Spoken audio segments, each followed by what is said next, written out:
नमस्कार, आप देख रहे हैं इंडिया डेली का सोशल मीडिया पेज। मैं हूं आशीष सिन्हा। आज बात 2.5 दिन का झोपड़ा की करेंगे। दरअसल वो इसलिए बात करनी जरूरत आन पड़ी क्योंकि अजमेर शरीफ दरगाह के को लेकर जो एक याचिका दाखिल की गई थी, जिसमें दावा किया गया था कि उसके नीचे महादेव का मंदिर है। उससे दरगाह से कुछ ही दूर पर 2.5 दिन का एक झोपड़ा है। लेकिन अब अजमेर शहर के ही डिप्टी मेयर हैं, उन्होंने ये दावा कर दिया है कि इसका एएसआई से सर्वे कराना चाहिए।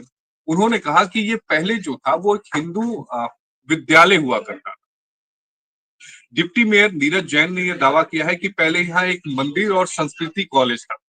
दरअसल 2.5 दिन का जो झोपड़ा है वो एएसआई द्वारा एक संरक्षित स्मारक है और अजमेर की दरगाह से, अगर आप वहां कभी गए होंगे, तो वहां से महज 500 मीटर की दूरी पर है। जो लोग अजमेर शरीफ जाते हैं वो लोग 2.5 दिन का झोपड़ा भी जरूर जाते हैं, बहुत पास में है। अब डिप्टी जो मेयर है नीरज जैन, उनका दावा है कि जिस तरह से नालंदा और तक्षशिला विश्वविद्यालय की तर्ज पर पुरानी धरोहरों को तोड़कर 2.5 दिन के झोपड़े का निर्माण किया गया।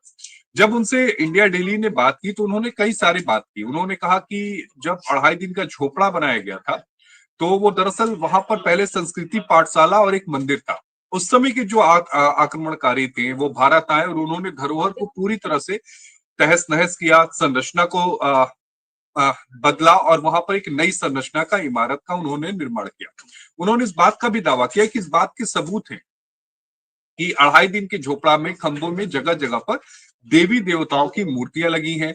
वहां पर स्वास्तिक और कमल के चिन्ह है और संस्कृत की लिखावट और संस्कृत के ही लिखे हुए कई सारे श्लोक हैं। उन्होंने कहा है कि वहां पर जो नमाज अदा की जाती है उस पर पूरी तरह से, यानी किसी भी तरह की जो धार्मिक गतिविधि होती है उस पर उन्होंने रोक लगाने की मांग की।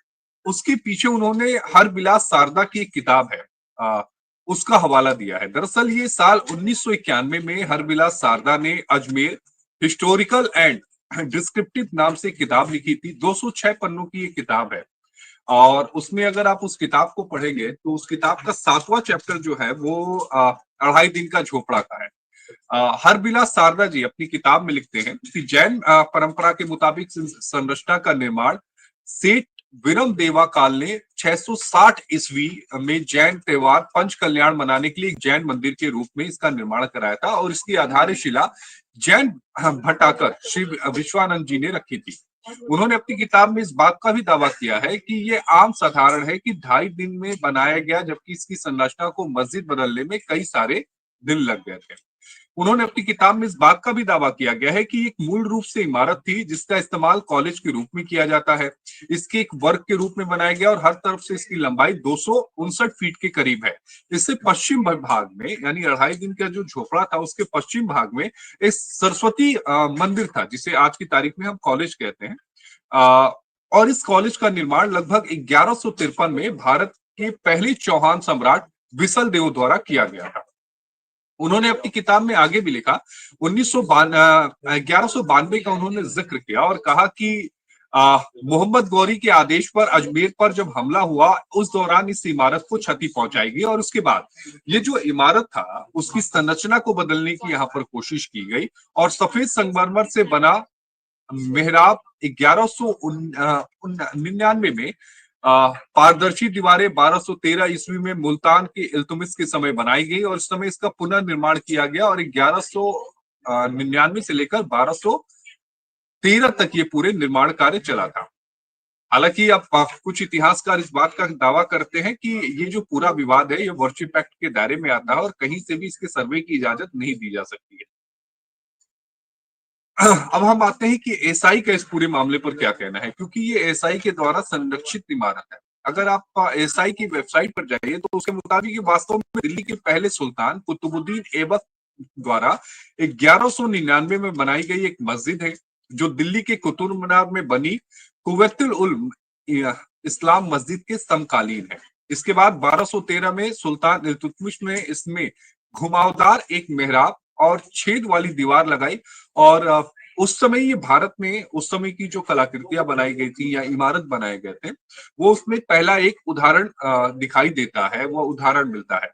हालांकि परिसर के बरामदे में बड़ी संख्या में वास्तुशिल्प की जो कलाकृतियां हैं और मंदिर की जो मूर्तियां हैं उससे भी एएसआई जो है वो इनकार नहीं करता है, जिससे 11वीं या 12वीं शताब्दी के दौरान बनाया गया था और जो हिंदू मंदिर के अस्तित्व को दर्शाती है।